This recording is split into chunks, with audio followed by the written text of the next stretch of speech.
and gentlemen, welcome to the land of dollars and cents. You see, our motion of dissection today tends to focus on inclusivity. That's why it reads, informal saving groups, chamas, are more effective than formal banking institutions in promoting financial literacy among women in Kenya. I'll read the motion again. Informal saving groups, the so-called chamas, are more effective than formal banking institutions in promoting financial literacy among women in Kenya. Proposing the motion, we have Maseno School Team A, and opposing the motion, we have Maseno School Team B. With that said, all the best to both teams on stage, and I'll be your host for today, Hamza Hussein. Now, from the highest caliber of rank to the lowest caliber of rank, greetings. Now, the other day, while we were in the towns of Nairobi, working with Hazma, we had a businessman talking about something. Then he was like, when you empower a woman, you empower the whole family. Then I was like, what's this guy saying? Why is he saying that? Then he said that reason is because cash and assets in women's hands are much spent on medicine and children's education. Then I was like, yeah, this guy has got a point. And I wake up on Wednesday, boom, I get a chance to support it. Why oppose? Now, this house, Robin Ogol, Legends of Tomorrow, from the Maseno School. Now, this house believes that informal saving groups are more effective than banking institutions in promoting financial literacy among women in Kenya. Now, an informal saving group, this is a self-selected group of individuals who periodically contribute to a shared goal of the group. Now, then you ask yourself that, how about this financial literacy? Now, in 2015, there was a guy known as Thala who said that losses hurt twice as much as gains will make you feel good. Now, nobody wants to lose. Now, where do the women who have heard about the women who have heard about this go? They go to where they can get coaching. Now, through vision funds, financial literacy training, members, predominantly women in the rural areas, go and receive coaching and training. So financial literacy is now that coaching and training on how to use your loans and savings. Now, a research commissioned by the SEEP network in partnership with the FSD Africa and Nathan Associates captured women empowerment in specific contexts or saving groups. According to their reports, I can easily deduce the importance of these informal saving groups, the chamas, over the banking institutes. Now, the first one is these groups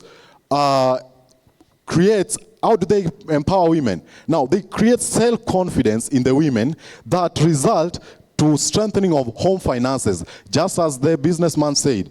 Now, in Ghana, strengthening of home finances has enabled a girl child to be placed or to be in school.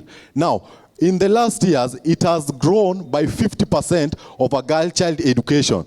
Then it has also enabled the people from Ghana to have a 50% reduction of the early teenager pregnancies. Then not only that, it has led to 2% of women land ownership. Then you want to tell me that that's not empowerment of women. If we follow that in Kenya, if it's possible in Ghana, why is it not possible in Kenya? Now, we don't only stop there, but another thing about these informal saving groups is that it offers interest rates. Now, these chamas offer interest rates which promote and help us. Now, with that, I rest my case. Martin King Luther once said that darkness cannot drive out darkness, only light can do that.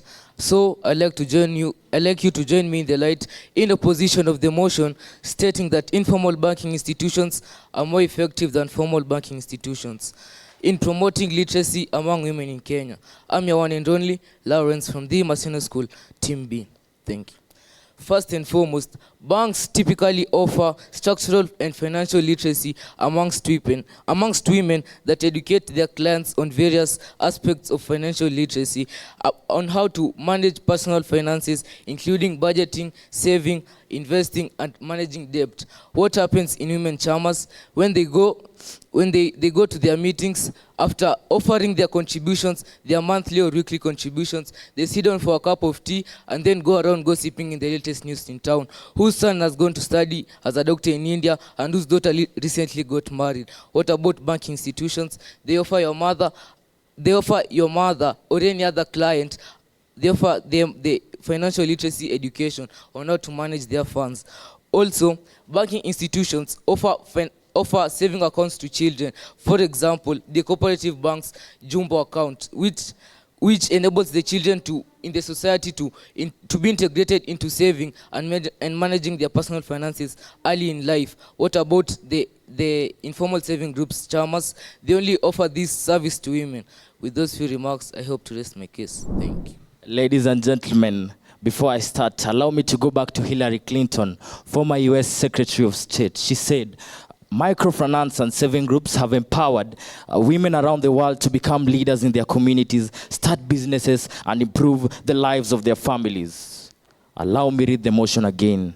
I'll tell you later. Informal saving groups, in brackets chamas, are more effective than formal banking institutions in promoting financial literacy among women. Now, why did I read the motion? The first guy, you are not courteous enough to read for me the motion. No, you must define it for me. And another thing that, before I start my points, is that you've said that these informal saving groups are not helping the children in the society. You only say that, the jumbo accounts and whatever help the children in the society, while my first speaker said that, gave you an example in Ghana. What more do you need? Open your eyes. On to my first point, low costs.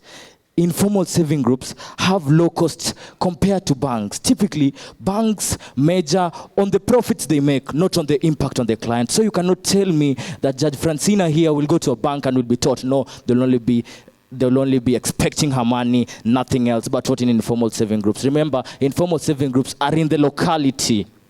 You can access them anytime you want, at any time of the night, whenever a trouble comes to you. Take an example of Mama Bahati. Mama Bahati has Bahati sent back at home. Why is he sent? School fees. He goes to a bank. What do they tell her? That after 6 months, if you don't repay this loan, the 14% interest rate will rise to 28%. And after the year, if the year elapses and you have not paid it, we'll take your house, we'll take your family. How are they helping? They're bringing poverty. But what about in an informal financial institution sector?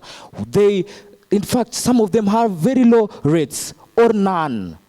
So I'd prefer those informal saving groups to banking 100 times. Now, in Uganda, it works. Village Association, Savings and Loans Association, VASALs in Uganda, are there and have been placed by the government to help the women grow economically and financially. This is according to www.livestoday.com. On to my second point, this community trust. Trust is a crucial factor, mostly when speaking about financial literacy. Make it financial. You cannot disclose your information to an attendant in a bank. You don't know her, you don't know him. We have met for the first time. How can I tell you what's ailing me? I'd rather prefer my neighbor in that informal saving group, who I'm sure can help me at the end of the day.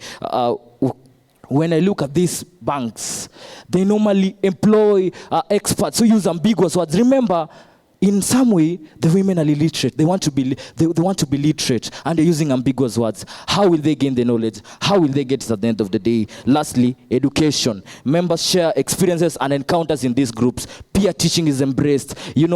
They help encounter vulnerability to emerging crisis. With that, I'd like to rest my point. Thank you. My name is Lenny Brandon, a legend of tomorrow, from an ambassador of Maseno School, and I'm here to oppose the motion informal saving groups are more effective than formal banking institutions in promoting financial literacy among women in Kenya. I will start by instilling knowledge into the first speaker, who talked about early pregnancies that moved various groups to breakthrough. I'm here to inform you that you have well stated that it is the formal banking institutions that enforce this. I've not heard about any chama that does it. To my first point, technological advancements. Many banks in Kenya have adopted technological-driven solutions such as mobile banking, digital financial generals. These problems often include educational content and tools that empower users, including women, to make informed financial decisions. A good example is Equity Bank in Kenya, which has implemented financial literacy programs targeted at women. These programs include workshops, seminars, and educational materials that cover topics like budgeting, investments, and entrepreneurship. I would also like to talk about security. Many money security in banks offer safes where money is stored. In other cases, you can all apply for formal loans, formal loan papers, enhancing their literacy and the building their courage of women in our society.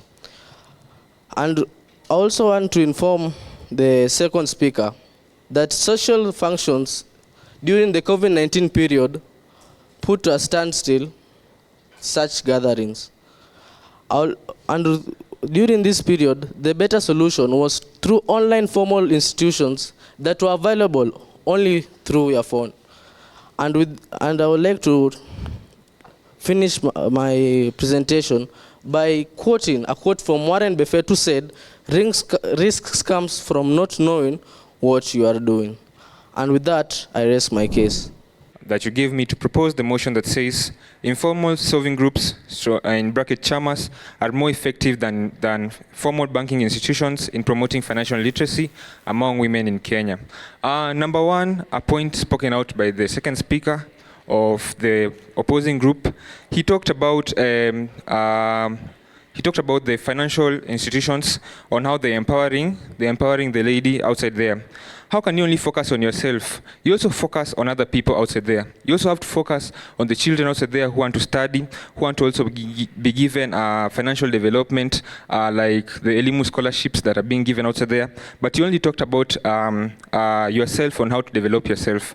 Number one, I would like to summarize a point that was encountered by our first speaker, the point on self-confidence. We talk about Ghana, where the girl child has been empowered. In education, they've reduced the levels of pregnancy, and the children are going to school. This is only because literacy has been increased among the women who round out the chamas, and they're now providing their own currencies. They're now providing their own financial institutes where they're giving out money to handle the girl child in school. On to my first point. About flexibility. What do I mean when I say flexibility? Since the chamas are informal systems, or better off, they're not handled by formal ways of governing, the women themselves have come out hand in hand to empower themselves on managing the skills. How do they do this? They carry out meetings, they carry out informal gatherings where they talk about their contributions, they talk about the crisis of the community, they talk about their achievements and all they want to attain as a goal. You find in these sectors is where the ladies or the common local woman wants to empower a child in school. They come together as a group and they organize themselves in the informal groups and they talk about the empowering of the lady. Number two is lending loans. What do I mean when I say lending loans? You find that equity banks or other financial banks go out in hand to give a loan, particularly, let's say, Mama Njoro. Let's talk of a common woman known as Mama Njoro. She has a child in the hospital suffering from a certain cancer. Now, Mama Njoro has a bill of 1.2, or let's say a minimum of 50,000. She has managed to gather the other 30,000 to pay for the cancer treatment. But now she goes to the bank and she is told, Mama Njoro, the amount that your frequency account in the bank is only 2,000. And we're observing that you can only earn at about 3,000 in a month. So the amount we are limiting you to offer, we are limiting you to amount of 4,000 that we can only give you. Now, Mama Njoro is limited in paying the hospital funds that she is available, she is supposed to pay for. But when it comes to informal groups where they're gathering each other, they know that Mama Njoro is a trustworthy lady. She can offer the amount of money. When it comes to offering the money, she gives it out. So Mama Njoro can give out her money, and she can be given that amount of money as a group so that they can put it out. Lastly, I'll finish with a quote from Eleanor, who said that future belongs to those who believe in the beauty of their dreams and believe in their dreams. Thank you. Ladies and gentlemen, do not confuse movement with progress. You can be running but not get anywhere at all. This was said by Denzel Washington. My name is Kabara Craig David from the Maseno School, an opposer for the motion. According to the EFG Hermes 2021 Global Savings Survey, 38% of Kenya's population was termed as financially illiterate. Therefore, banks have literally offered structural financial literacy programs that have educated clients on various aspects such as budgeting, investment, and managing debt. Also, as we all know, there are no better places that are secure than banks. Therefore, banks have provided regulated environments which operate in a regulated area offering transparency, ensuring consumer protection and attention, and will prevent financial loss. The regulatory framework can enhance trust among clients, ensuring them to engage more actively to learn about financial management practice. Also, we can learn that KCB has partnered with organizations such as the KWFT, the Kenya Women Finance Trust Bank,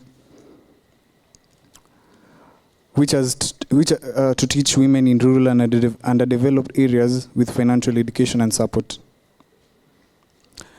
I do not have much to say. Thank you and God bless you. Now, before the minute elapses, allow me ask them what they're using. We will. Tell us something that has been achieved, not something that is yet to be achieved.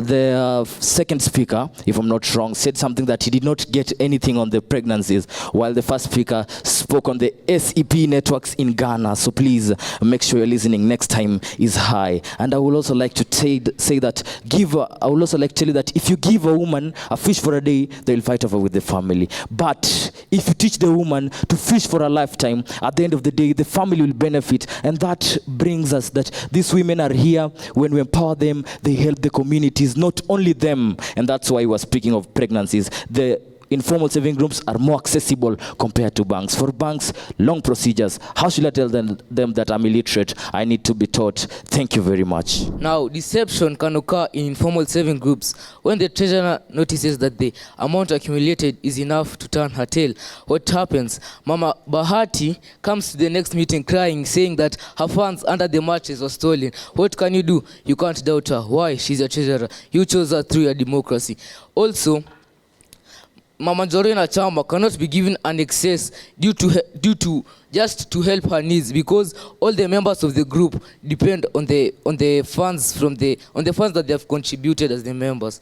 With those few, I'd like to rest my case. Thank you. I'd like to appreciate both teams for laying fairly solid arguments to support their teams.